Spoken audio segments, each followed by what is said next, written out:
Hello' guys and welcome back to YouTube channel JB বেডকাষ্ট। আৰু আজি মই এতিয়া আছোঁ যোৰহাটত আৰু এতিয়া যাম এখন মেলা চাবলৈ আৰু বলক মোৰ লগত মেলা চাবলৈ।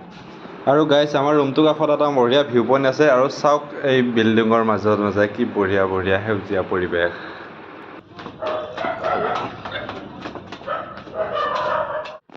অলপ পপুলাৰ হোৱাৰ পিছত নেকি? আৰু বলক এনেকৈ খোজকাঢ়ি যাওঁ মেলা চাবলৈ।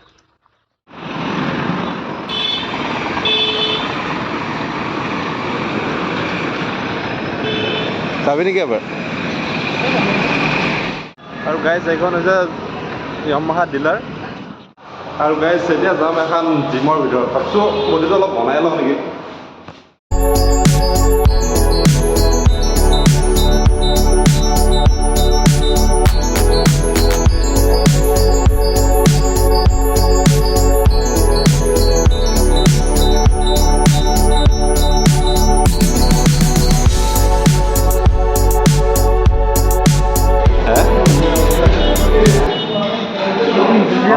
বললি বলে ৰে আৰে তো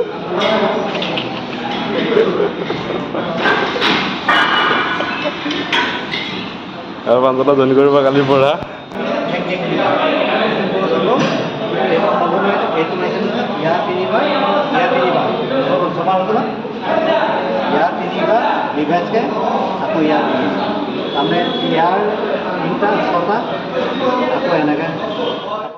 আৰু গাইজ জিমৰ কিছুমান মুহূৰ্ত দেখুৱাব আপোনাক আৰু ভাবিছোঁ জিমত জইন কৰিম বুলি। জিমখনৰ বাজেটটো আচলতে বহুতেই কম। আচলতে জইন ফিজ 8,000 আৰু মান্থলি মাত্ৰ 400 টকা। আৰু ভাবিছোঁ জিমত জইনে কৰি দিওঁ নেকি। আৰু এই য়ামাহা ডিলাৰখনৰ ওপৰত আৰু থাৰ্ড ফ্ল'ৰত আছে এই জিমখন। আৰু গাইজ এতিয়া আহি পালোঁ ফাইনেলি ডেষ্টিনেশ্যন।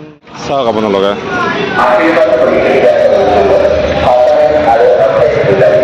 আৰু বলক গাইজ তেনেকৈ ভিতৰলৈ সোমাই যাওঁ আৰু প্ৰাঞ্জল আছে ইয়াত। আৰু বলক মেলাৰ ভিতৰলৈ বলক।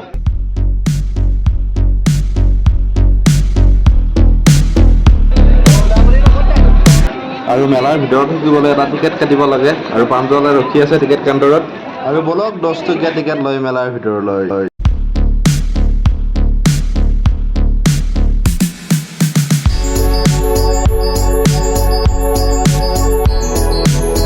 এই মালটোত উঠবি নেকি? এই মালটোত এই গেলা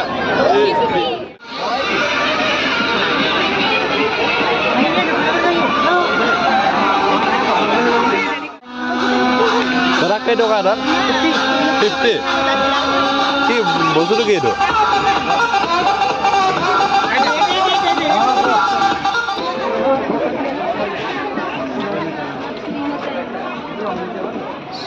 চুনকা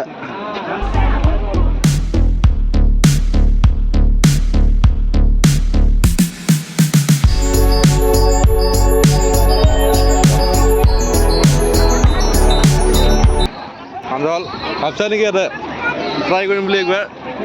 উঠছিহে এতিয়া একো তাৰমানে ফিলে নাই তাৰমানে। 50 টকাত গাড়ী চলাই।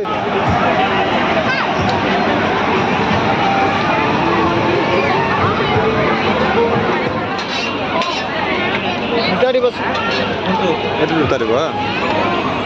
গৰমে আছে না? গৰম এতিয়া নমাই এটা আনা দে। মেলাত কিন্তু গাইজ দাদা নতুন নতুন বস্তু কিছুমান দেখা পাই দেই গাইজ। তেনেকৈ নতুন নতুন আপি 100 টকীয়া স্পৰ্টিং লৈ লোৱা বোকা দেখুৱাই গাইজ।